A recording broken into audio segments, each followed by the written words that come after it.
Le président burkinabé, le capitaine Ibrahim Traoré, a remis du matériel militaire destiné à renforcer les capacités opérationnelles des forces armées nationales. Bienvenue dans le récap des actualités africaines. Abonnez-vous à la chaîne si ce n'est pas encore le cas. Activez la cloche de notification pour recevoir toutes nos vidéos.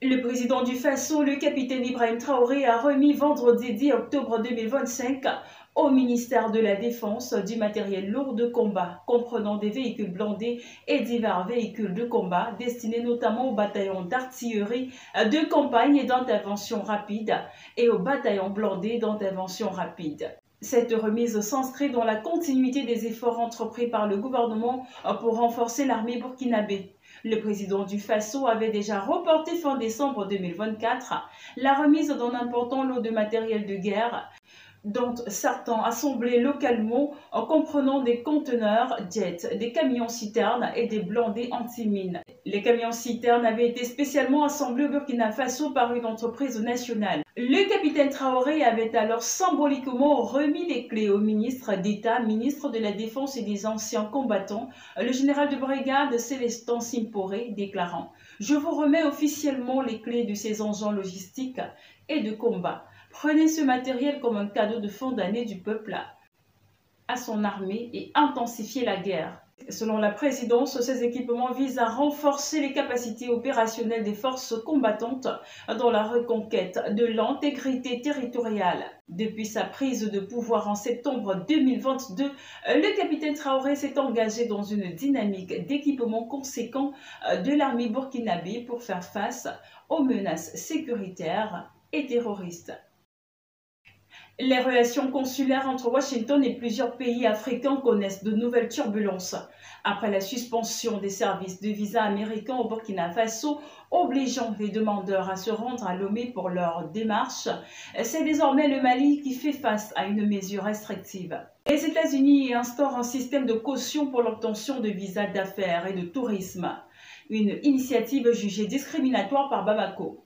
Le gouvernement américain a décidé d'imposer à partir du 23 octobre 2025 une caution obligatoire comprise entre 5 000 et 10 000 $ aux ressortissants maliens sollicitant des visas de type B1 et B2, présenté comme un programme pilote destiné à encourager le respect des conditions de séjour. Ce dispositif vise notamment les pays dont certains ressortissants dépassent fréquemment la durée autorisée sur le territoire américain. Cette mesure a été perçue à Bamako comme un revirement dans la coopération bilatérale.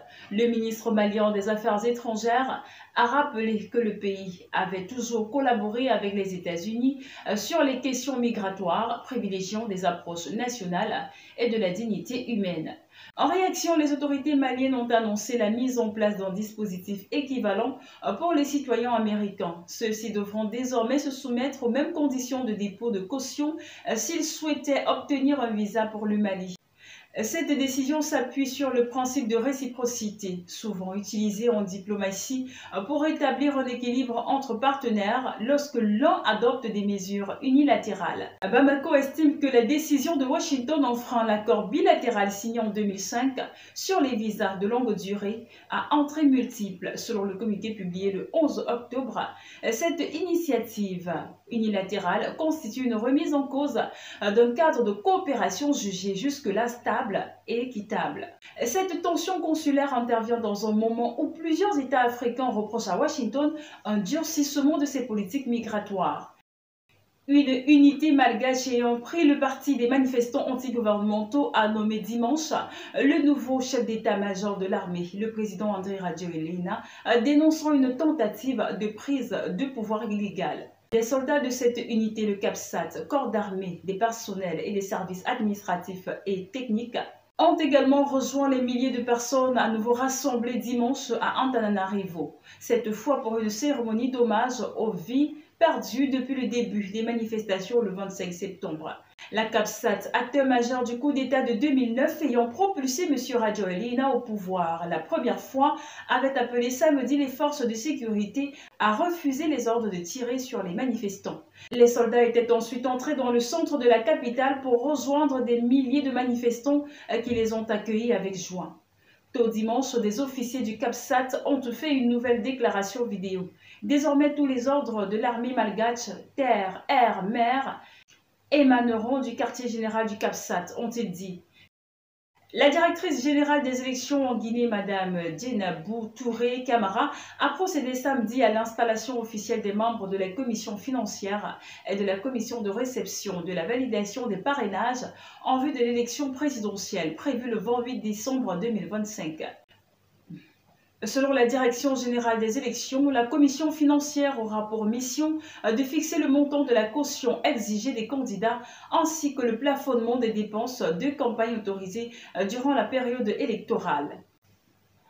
La commission de réception et de validation des parrainages, quant à elle, sera chargée de vérifier l'identité des candidats et de contrôler la conformité des parrainages sous la supervision de la DGE et en présence des mandataires des candidats. La mise en place de ces deux commissions marque une étape clé du processus électoral en Guinée, à moins de 3 mois du scrutin présidentiel. Elle traduit la volonté des autorités, notamment la présidence de la République, et le ministère de l'Administration du Territoire et de la Décentralisation d'assurer la transparence et la régularité du processus électoral. Fin de ce sommaire sur l'actualité africaine. Merci de l'avoir suivi. Abonnez-vous à la chaîne si ce n'est pas encore le cas. Activez la cloche de notification pour recevoir toutes nos vidéos. N'oubliez surtout pas de visiter notre site d'information www.fileradar.com.